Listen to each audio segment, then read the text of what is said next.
Have you ever wondered why some people always seem to find themselves in trouble? Why do they keep doing the same thing over and over again, even though they know it's wrong? Well, it might be because they don't really believe that they can improve. They lack what the ancient Greek philosopher Epictetus called daemon. Daemon is a term that refers to one's true nature, their essential being. It's what makes us who we are, and it's what allows us to grow and change. If you want to learn how to improve your life and overcome any obstacle, then you need to hear this message from Epictetus. Welcome to the channel. Let's begin. Don't wish it was easier. Wish you were better. So many people go through life wishing that things were easier, that life would just give them a break for once. But what if instead of wishing for an easier path, we wished to become better? What if we wished to improve ourselves so that we could handle whatever challenges life threw at us? That's the kind of mentality that will help you become truly resilient. And that's exactly what Epictetus was getting at when he said, "Don't wish it was easier. Wish you were better." See, when you're faced with adversity, it's easy to want to give up. It's easy to wish that things were different, but that doesn't make them any different. The only way to make things better is to improve yourself, and that's not something that's going to happen overnight. It takes time and effort to become better. You have to work at it, but if you're willing to put in the work, it will pay off. Trust me. You see, we all have the ability to improve ourselves. We all have the potential to be better than we are today, but most people never realize this potential. They settle for mediocrity because they're too afraid to try to be better. They're too afraid to take risks. But you shouldn't be like most people. You should strive to be better. You should constantly be working to improve yourself, because when you do that, you become more confident, more capable, and more resilient. You become someone who can face any challenge and come out on top. So don't wish for an easier life. Wish you were better. It's not what you think. Most people think that to be free, all they need to do is avoid pain and suffering. They think that life is supposed to be easy and comfortable. But Epictetus saw it differently. He knew that true freedom came from within, from our ability to control our own minds and reactions. He said, "It's not what you think that makes you happy or unhappy. It's what you think about what you think that makes you happy or unhappy." This is a powerful idea. It means that we have complete control over our happiness. It's not dependent on external factors. You see, we can't control everything that happens to us. There will always be things that are outside of our control. But what we can control is how we react to those things. It's our attitude towards what happens that determines whether or not we're happy. For example, let's say you lose your job. You could react to that by feeling angry and bitter. You could feel sorry for yourself and let it ruin your life. Or you could choose to be positive about it. You could look at it as an opportunity to find a new job that you like better. See, it's all about how you react to things. And that's what Epictetus is getting at when he says that it's not what you think that makes you happy or unhappy. It's what you think about what you think that makes you happy or unhappy. We can't control our thoughts, but we can control what we focus on. We can choose to focus on the positive aspects of any situation, no matter how bad it may seem. And when we do that, we become happier. So remember, brothers and sisters, it's not what you think that makes you happy or unhappy. It's what you think about what you think that makes you happy or unhappy. Stop seeking, start doing. Too often we get caught up in the planning stage of our lives. We spend all of our time thinking about what we want to do and how we're going to do it.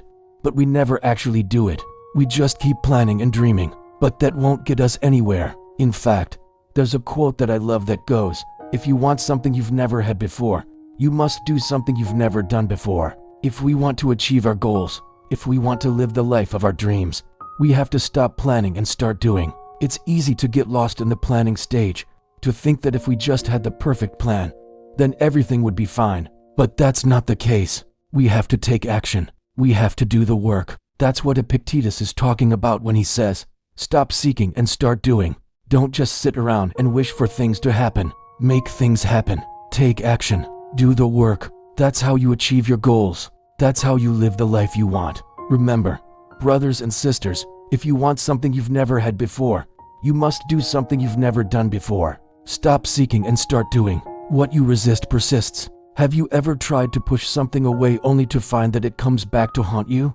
That's because what we resist persists. It's human nature to resist things, especially things that are uncomfortable or difficult. But when we resist things, we give them power over us. We make them stronger. For example, let's say you're trying to quit smoking. You tell yourself, I'm never gonna smoke again. But then you find yourself caving in and smoking again. That's because you're resisting your desire to smoke. You're trying to push it away, but that just makes it stronger. Instead, you should accept your desire to smoke. You should acknowledge it, and then decide whether or not you want to give into it. When you do that, you take away its power over you. You make it weaker. This is a concept that Epictetus talks about when he says, "What you resist persists." When we resist things, we give them power over us. But when we accept things, we take away their power. We make them weaker. So the next time you find yourself resisting something that's uncomfortable or difficult, remember Epicurus' words. Accept it and it will become less of a problem. Resist it and it will become bigger.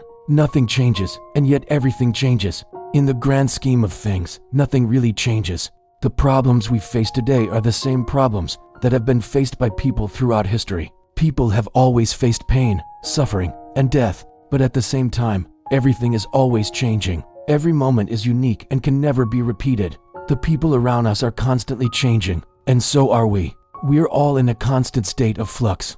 Nothing stays the same forever. This is something that Epicurus talks about when he says, "Nothing changes, and yet everything changes." On the one hand, nothing really changes. We still face the same problems. But on the other hand, everything is always changing. Every moment is unique and can never be repeated. So what does this mean for us? It means that we can't dwell on the past. We can't waste time trying to fix things that can never be fixed. We have to focus on the present moment. We have to make the most of the opportunities that are in front of us right now. That's the only way to make the most of our lives. We can't waste time wishing things were different or trying to change the past. We have to accept things as they are and focus on the present moment. That's where our attention needs to be. That's where we can make the most of our lives.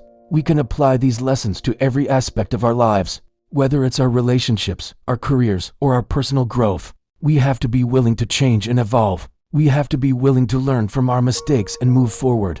That's the only way to make the most of our lives. We can't afford to stay stuck in the past. We have to be willing to change and grow. So my question for you is this: are you willing to change? Are you willing to grow and evolve? Or are you going to stay stuck in the past? Whatever you choose is up to you. But remember, brothers and sisters, nothing changes and yet everything changes.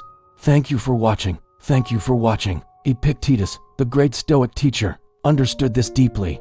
He believed that the path to true freedom, peace, and excellence begins when you make a courageous decision. This isn't about perfection. It's about progress born from courage, the courage to face yourself honestly, to leave behind the comfort of mediocrity, and to walk toward virtue, even when it hurts. To improve means to shed old habits, to question your beliefs, and to stand alone when the crowd mocks your growth. To dare to improve, according to Epictetus, is to make a conscious decision to rise above your current self, to confront your inner weaknesses, and to commit to the pursuit of virtue.